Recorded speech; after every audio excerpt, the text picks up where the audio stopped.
नमस्कार। भारत देश के सभी युवाओं और उनके माता पिताओं को आज सुबह से ही आप मेरे चेहरे का रंग उतरा हुआ देख रहे होंगे। लगातार बड़े बड़े लोगों के कॉल कि ये रोजगार मांगने का तरीका गलत है, मीडिया चैनल्स का अलग प्रेशर कि ये आप रोजगार किस तरीके से मांग रहे हैं। अभी एक मीडिया चैनल में जब मैं इंटरव्यू के लिए बुलाया गया तो वहां पे एक फॉर्मर सेक्रेटरी साहब भी बुलाए गए, अनिल स्वरूप जी। उनका कहना है कि ये तो रोजगार मांगने का तरीका ही गलत है।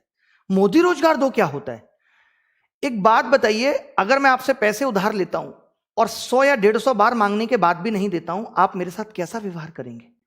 जानते हो ना, दोस्तियां भी टूट जाती हैं और हाथापाई पे नौबत आ जाती है। और हमने मोदी रोजगार दो मांग लिया तो गुनाह कर दिया। और क्यों ना मांगे हम मोदी जैसे रोजगार? जब सरकार आई थी तो लोगों ने कहा था, मोदी ने कहा था, मोदी मुझे वोट दो, अब की बार मोदी सरकार आएगा तो मोदी ही। तब डिसेंसी कहां चली गई थी? तब भारत सरकार का नाम बदल के मोदी सरकार क्यों रख दिया गया था? उस वक्त मोदी जी ने अपने नाम के आगे चौकीदार क्यों लगा लिया था? क्या एक देश के वर्तमान प्रधानमंत्री को चौकीदार लगाना शोभा देता था? और हमने कह दिया मोदी रोजगार दो तो यह गलत हो गया। और क्या मैंने पिछले 5 साल के कार्यकाल में बेरोजगारी पे वीडियो नहीं बनाया? अगर आपको नहीं पता तो जाके देख लो। बहुत डिसेंसी के साथ मैंने वीडियो बनाया है, बहुत सबूतों के साथ मैंने वीडियो बनाया है, बट कोई काम उस पर नहीं हुआ, कोई जवाबदेही सरकार की नहीं रही। आज से 6 महीने पहले भी हमने बेरोजगारी के मुद्दे को लेकर के वीडियो बनाया और यह कहा कि मोदी जी अब रोजगार पे बात करें। उनकी वीडियो को भी डिसलाइक कराया। और इससे ज्यादा क्या करते? बताओ, गर्म धूप पे जमीन में लेटते हुए संसद भवन तक जाते? क्या करते? यही तो एक तरीका था डिजिटल इंडिया के थ्रू कि हम अपनी बात मोदी जी तक पहुंचा सकें। अब मोदी रोजगार दो मांगना भी गलत है। ऊपर से मतलब अब मैं हर बात पे बात करूंगा। जो लोग कमेंट के नीचे भी लिख करके जवाबदेही मांग रहे हैं कि अगर लोग कहते हैं पेट्रोल का रेट अगर 100 हो गया तो गाड़ी कम यूज करो, ठीक है, कम कर लेंगे यूज। कल को अनाज महंगा हो जाएगा तो क्या एक टाइम का खाना खा लोगे? ये बोल दोगे फिर तो तुम कि एक टाइम का खाना खा लेना? क्या गलत को गलत नहीं कह सकते? युवाओं की जवानी पढ़ते पढ़ते निकल रही है और नौकरी नहीं मिल रही। इस तरीके का सिस्टम हो गया है। क्या युवा प्रश्न पूछकर गलती कर रहा है? आज बेरोजगारी चरम पर है और अगर हमने तेज आवाज में ये कह दिया कि रोजगार दो, उसके बावजूद भी कोई मीडिया चैनल इसको दिखाने को तैयार नहीं है, बल्कि हमें गलत ठहराया जा रहा है। हमारी आवाज को दबाने की कोशिश की जा रही है। एक कानून उन मीडिया चैनल्स के लिए भी बना देते जो टाइम पास कर रहे हैं पिछले 4 साल से, जिसको लोकतंत्र का चौथा स्तंभ कहा जाता था। टाइम पास पे कोई कानून नहीं बना। और अब आप कह रहे हो कि जाके अपने अपने क्षेत्रों में काम करो, खेती करें। मान लो खेती कर भी लेंगे तो क्या होगा? किसानों के आंदोलन में बैठे होंगे और उसके बाद क्या कहा जाएगा? शिक्षित होकर गुनाह कर दिया। क्या गारंटी देते हो कि शिक्षा में भ्रष्टाचार नहीं होगा? दे दो, हम खत्म कर देंगे आंदोलन। क्या सिस्टम बना दिया है? यहां नौकरियां बिक रही हैं, सब कुछ आपके पास तो डिजिटल है, डिजिटल इंडिया है, फिर भ्रष्टाचार क्यों बढ़ रहा है? फिर क्यों ट्रांसपेरेंसी सिस्टम में नहीं आ पा रही? जो पेपर लीक हो जा रहे हैं एग्जाम का, 3-3 साल तक पता नहीं चल रहा है।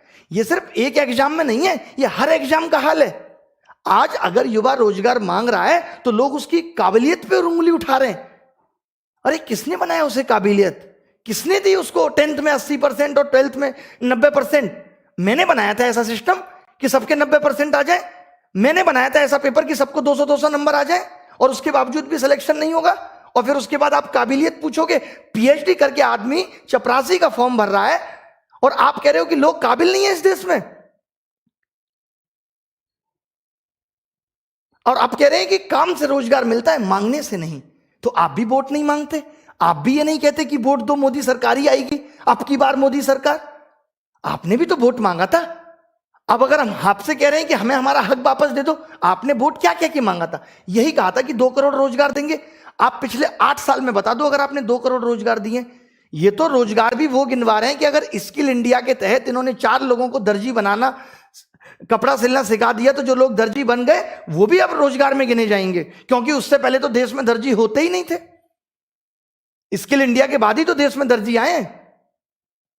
और मीडिया जो दिन रात सिर्फ सरकार की चाटुकारी कर रही है, इससे लोकतंत्र पे कोई फर्क नहीं पड़ रहा। तब लोकतंत्र गड्ढे में नहीं जा रहा, तब लोकतंत्र को कोई खतरा नहीं है, तब मीडिया पे कोई कानून नहीं बन सकता। और बड़े पढ़े लिखे लोग कहते हैं पॉपुलेशन बढ़ रही है इसलिए रोजगार खत्म हो गया।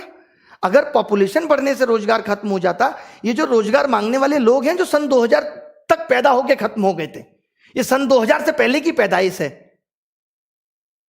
और आपके टाइम पे जब पॉपुलेशन बढ़ने की बात आई है तो पिछले 10 साल में जो पैदा हुआ है वो रोजगार नहीं मांग रहा है, ये पहले के लोग रोजगार मांग रहे हैं। और आपने जब 370 हटा दी तो एक कानून पॉपुलेशन पे भी बना देते, किसी ने मना किया था आपको? बट ये कौन सा लॉजिक हुआ कि पॉपुलेशन बढ़ रही है इसलिए रोजगार नहीं मिलेगा और आप भूखे मरोगे? बताओ, इसके अलावा क्या बोले? इतना दिल दुखी है आज, ऊपर से लोग इतना ज्ञान दे रहे हैं कि ये रोजगार मांगने का सही तरीका नहीं है। अरे भैया, फ्रस्ट्रेट हो गए आप, अपने चुनाव के रिजल्ट का 40 दिन इंतजार करो। पागल हो जाते हो न्यूज चैनल अगर दिखाएं तो। जब तक एग्जिट पोल पे ही आपकी निगाह रहती है कौन जीत रहा है। अगर आपका रिजल्ट 4 महीने भी पोस्टपोन कर दिया जाए ना तो दिमाग की दही हो जाएगी आपकी। हम 4-4 साल से रिजल्ट का इंतजार कर रहे हैं। 2015 में नहीं हुआ घोटाला, 2016 में नहीं हुआ, 17 का पेपर लीक हुआ, 1.5 साल तक मुद्दा चलता रहा, जमीन पे प्रोटेस्ट हुआ, तब जाके ये गुस्सा भड़का है। अब बात रुकेगी नहीं, अब बात थमेगी नहीं। चाहे रेलवे हो, चाहे एसएससी हो, चाहे बैंक हो, चाहे शिक्षकों की भर्ती हो। आपको भी पता होगा जब कोई भर्ती निकलती है तो उसके लिए बजट पहले आवंटित हो जाता है और ये भर्ती निकलने के बाद उन भर्तियों को 4-4 साल तक टाल देते हैं। आपको पता है कि वो बजट कहां इस्तेमाल होता है? कभी सोचा आपने? भर्ती निकलने से पहले बजट आवंटित हो जाता है। उसके बाद जो उतने लोगों की 4 साल में शिक्षक भर्ती मुश्किल से हुई यूपी में, और उसके बाद 28,000 पद आज भी रिक्त हो गए, वहां कट ऑफ पहले जारी हो जाती है। वहां अलग सिस्टम है, वहां युगांडा के रूल चल रहे हैं कि कट ऑफ पहले ही बता देंगे। यहां कट ऑफ 80% से ऊपर जा रही है एसएससी में। देश का बेड़ा गर्क हो गया है सिस्टम में।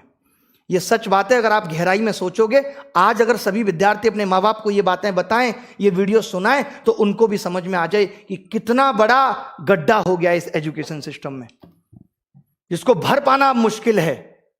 सरकार जब तक ये सारे बैकलॉग क्लियर नहीं करेगी, जब तक सरकार अपनी पॉलिसी के बारे में नहीं बताएगी कि एजुकेशन सिस्टम पे वो क्या पॉलिसी बना रही है, तब तक ये थमने वाला नहीं है। मोदी रोजगार 2 का ट्रेंड का सिर्फ इतना मतलब है कि सरकार को ये चेतावनी दी जा रही है कि हमारे बारे में सोच लो, हमारे बारे में बात करो, हमें बताओ कि आप हमारे बारे में क्या सोच रहे हो। अभी 4-5 महीने पहले आपने सीईटी की लॉलीपॉप देके हमें थमा दी। आपने बताया सीईटी में क्या करोगे, उसके बाद आपका कोई नोटिफिकेशन आया कि आप सीईटी में क्या करोगे?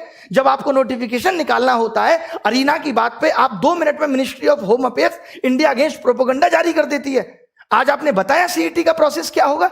एसएससी एक ऐसा एग्जाम है जहां आप 7 महीने में सब कुछ क्लियर कर सकते हो कि हम फॉर्म निकालेंगे 2 महीने के अंदर प्री का एग्जाम लेंगे, उसके 3 महीने के बाद मेंस का एग्जाम लेंगे और 3 महीने बाद आपका सिलेक्शन फाइनल देके कह देंगे कि 4 महीने बाद ज्वाइनिंग के लिए आ जाना। क्या यह सिस्टम नहीं हो सकता?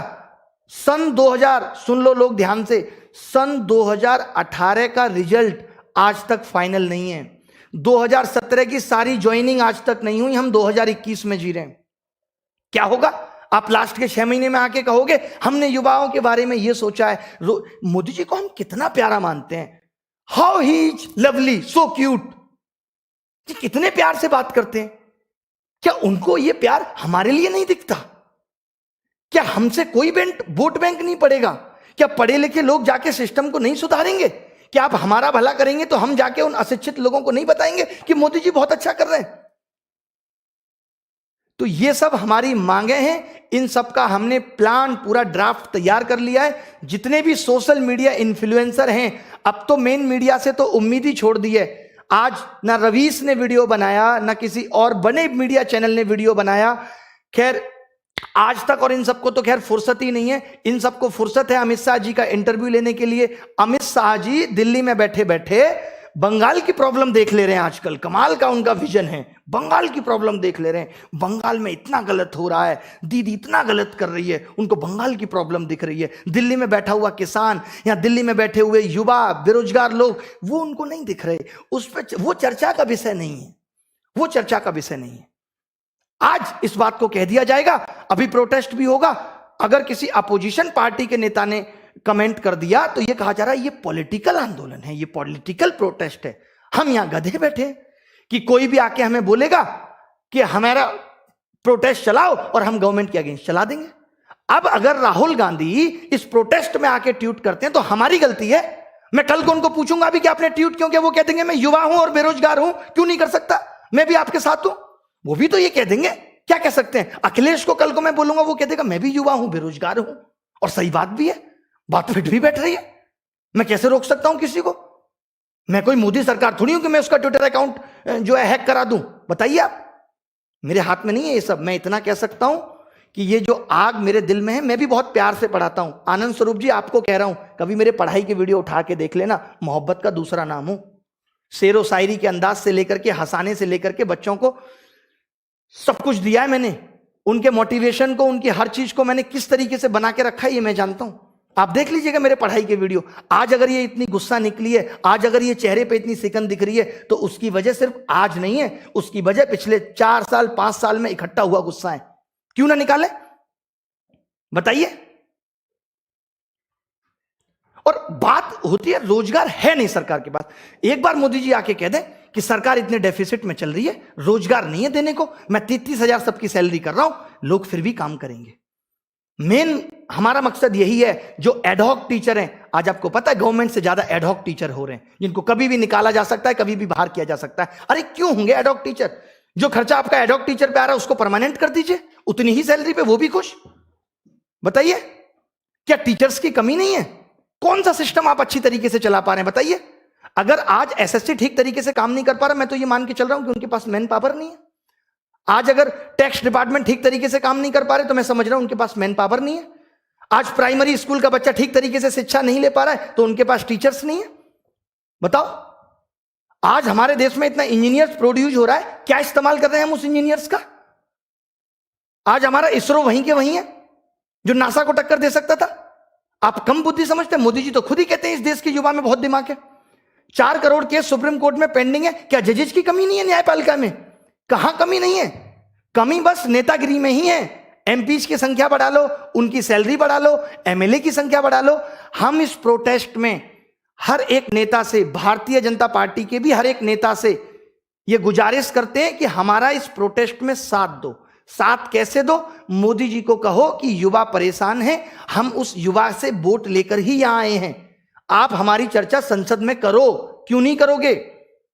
मैं ये बीजेपी के नेताओं से ही गुजारिश कर रहा हूं, अब मैं बाकी के पार्टी के नेताओं से भी गुजारिश कर रहा हूं कि वो भी ट्वीट करके मोदी जी को टैग करके उनसे रिक्वेस्ट करें हमारे बिहाफ पे कि युवा परेशान है, उसकी सुन लो। और सुनने का मतलब यह है कि सरकार अब बात करे रोजगार पे। सरकार अब खाली इतना कहने से काम नहीं होगा कि हम रोजगार पे बात करेंगे। मोदी जी ने अभी एक कहां पे किया, इंस्टाग्राम पे अभी उनका एक वीडियो आया, उन्होंने कहा भी है कि हम जन जन से और नजदीकियां बढ़ाएंगे। अरे मत बढ़ाओ, इतनी जन जन से बढ़ाओगे फिर प्रधानमंत्री होने का फायदा क्या है? आप क्यों केजरीवाल के नक्शे कदम पे चल रहे हो? जनता सभा थोड़ी लगानी है। मैं एसएससी के बच्चों को रिप्रेजेंट कर रहा हूं, और टीचर एसएससी के बच्चों को कर रहा है, कोई रेलवे के बच्चों को कर रहा है। उन्हीं से खामियां जान लीजिए, इसमें क्या हर्ज है? उन्हीं से पूछ लीजिए दिक्कतें कहां है।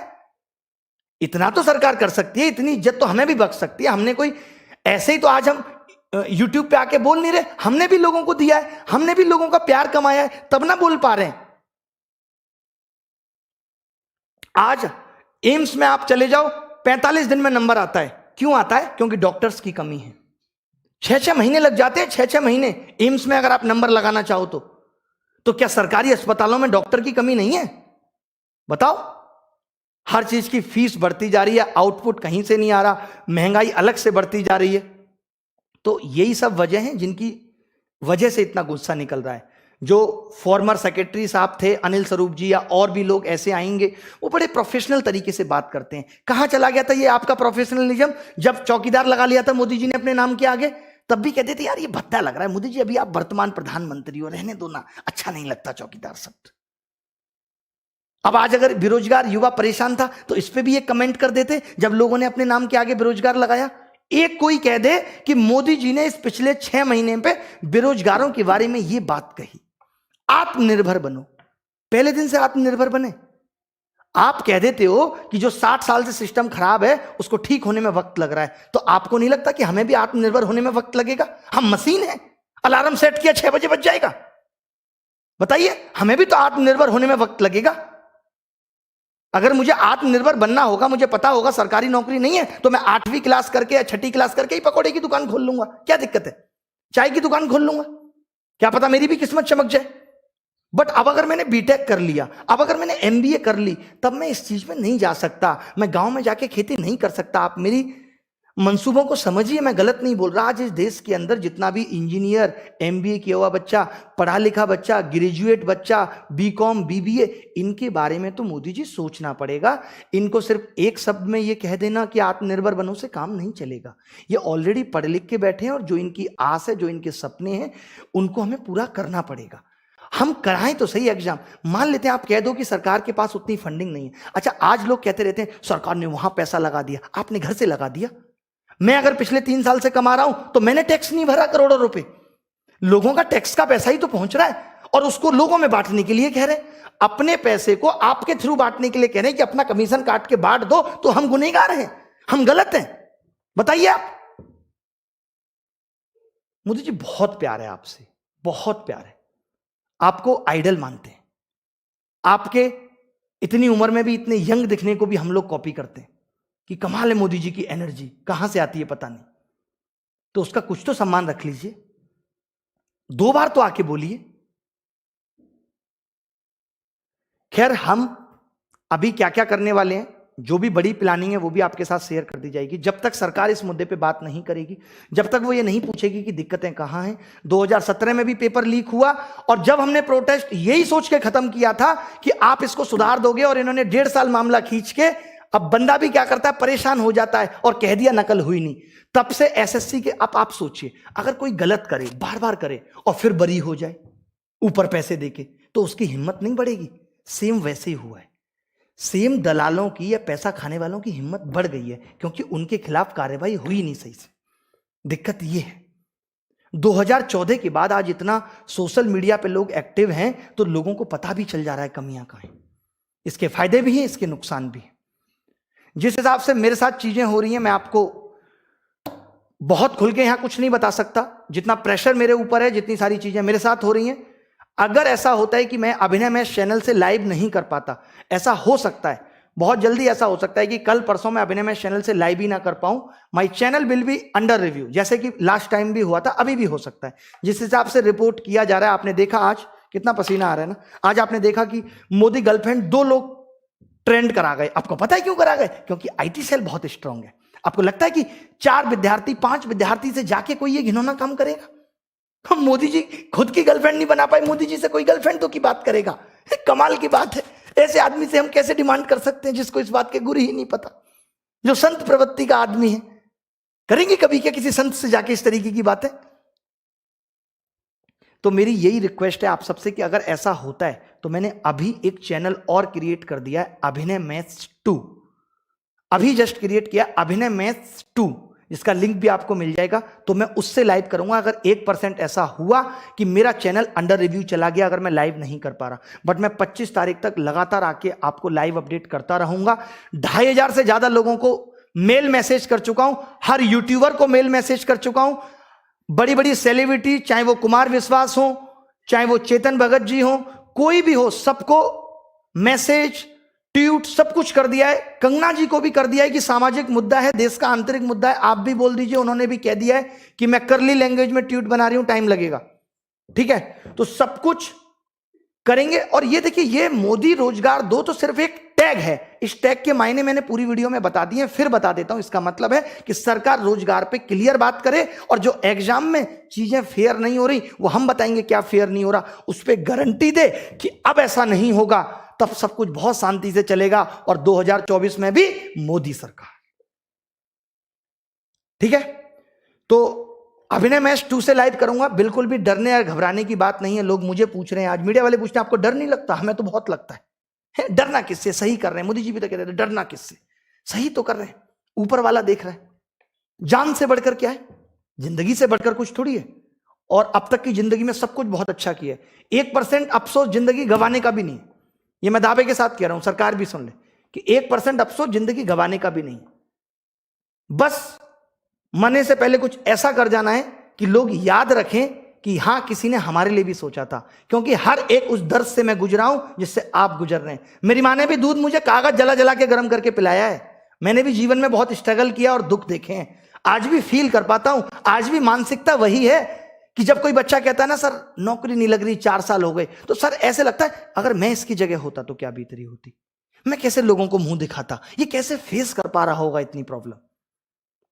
तो पिछली बार भी बहुत प्रॉब्लम आई थी, जैसा कि आपको पता है, तो इस बात का ध्यान रखना कि 1% अगर ऐसा होता है। बाकी कल भी लाइव करूंगा, कुछ ऐसी चीजें जो और बतानी होंगी, आगे की प्लानिंग क्या होंगी वो आपको बताऊंगा, और पढ़ाई लिखाई भी करेंगे। बट पहले इस मामले से निपट लेते हैं, पहले इस मामले से निपट लेते हैं कि क्या हो सकता है, क्या बेस्ट हो सकता है। और कुछ बहुत बड़ी डिमांड नहीं है, हमें कोई बिल वापस नहीं करवाना है मोदी जी, बस ये है कि रोजगार पे बात करके ये क्लियर कर दो कि जितना भी बैकलॉग है उसको क्लियर कर दो, जहां जहां वैकेंसी है उनको फिल कर दो, और जो एग्जाम में प्रॉब्लम हो रही है उनको कर दो। और कल सीजीएल 2019 के मार्क्स की भी डिमांड बच्चों ने की है, तो उस पे भी सीजीएल 2019 के मार्क्स पे भी, हाँ सीजीएल 2019 के मार्क्स पे भी हैशटैग आपको डिस्क्रिप्शन में मिल जाएगा, उसको भी कल कर दीजिएगा ताकि मार्क्स आ जाए, हम और प्रूफ के साथ लड़ाई लड़ सकें कि पहले हमें मार्क्स पता चल जाए। बाकी हम जानते हैं हमें किसी प्रूफ की जरूरत नहीं है, बट फिर भी कुछ शिक्षाविद हैं, कुछ बहुत बड़े बड़े लोग हैं जो प्रूफ चाहते हैं इन बातों का, तो हम चाहते हैं कि सरकार मार्क्स दे। इसमें हम रिक्वेस्ट कर सकते हैं, कोई प्रेशर हमारे सरकार के ऊपर नहीं है कि कैसे दे, वो अपने हिसाब से जल्दी मार्क्स दें। और मेरी सभी लोगों से यह भी विनती है कि किसी को भी गाली गलौच ना दें। आप देखते हैं ना, मुझे भी बहुत गुस्सा आ रही है, मुझे भी कितना गुस्सा निकालना पड़ रहा है, कितना सिंपल आदमी में, ये आप भी जानते हैं। मैंने कभी अपने जीवन में गाली नहीं दी, तो मेरी रिक्वेस्ट है सबसे कि किसी को भी गाली मत दो। प्रधानमंत्री जी हमारे लिए बहुत सम्माननीय हैं और हमेशा रहेंगे, एज ए पर्सन वो बहुत अच्छे इंसान हैं, बट वो जो अभी कर रहे हैं, पता नहीं उनके आसपास के लोग कैसे हैं जो उनको इस तरीके की भनक ही नहीं लगने दे रहे, या शायद उनका ईगो इतना हाई हो गया है कि मैं बार बार बहुमत से जीत रहा हूं, मेरा कोई क्या बिगाड़ पाएगा। कई बार जब सत्ता आती है तो इस तरीके के घमंड होना बहुत लाजमी है, लेकिन ऊपर वाला बैठा है, बड़े बड़ों के टूट गए, रावण का घमंड नहीं रहा, तो बाकी चीजों पे तो अब क्या ही कहना। ठीक है, नमस्कार, रखता हूं, जय हिंद। ये वीडियो अपने माँ बाप को भी दिखा देना जो आज भी इस बात पे अड़े हुए नहीं मोदी जी बहुत अच्छा कर रहे हैं। अगर बहुत अच्छा कर रहे हैं तो दिखना भी चाहिए। अच्छा करने का मतलब यही होता है कि महंगाई बढ़ गई, अब और क्या अच्छा करेंगे, लोगों में इतना कास्टिज्म पे लड़ाइयां हो रही हैं, और लोग क्या करेंगे, जबकि हम सब इतने प्यार से पले हैं। हम सबको एक दूसरे को प्यार करना चाहिए, प्रेम से बढ़ के संसार में कुछ नहीं है। आपको कुछ बात बुरी लगती है, आप 2 शब्द गुस्से में कह दो, सामने वाले को बुरा लगा, आप 2 शब्द गुस्से में कर दो। अरे हम लोगों ने गांधी जी से सीखा है कि अहिंसा के दम पे गांधी जी ने क्या कुछ नहीं पा लिया। हमें गाली देने की भी जरूरत किसी को नहीं है, हमें बुरा भला कहने की जरूरत किसी को नहीं है। आप सिर्फ प्यार बांटिए, ये हम प्यार ही बांट रहे हैं, और इस प्यार के दम पे ही हम सरकार से इस रोजगार के मुद्दे पे बात कर लेंगे। जब 6 महीने पहले बात थी तब मुद्दा यही था, बट हमें छोटी छोटी जीत चाहिए थी। हमें लोगों को ये दिखाना था कि देखिए इससे हमें ये जीत मिल रही है। अब बारी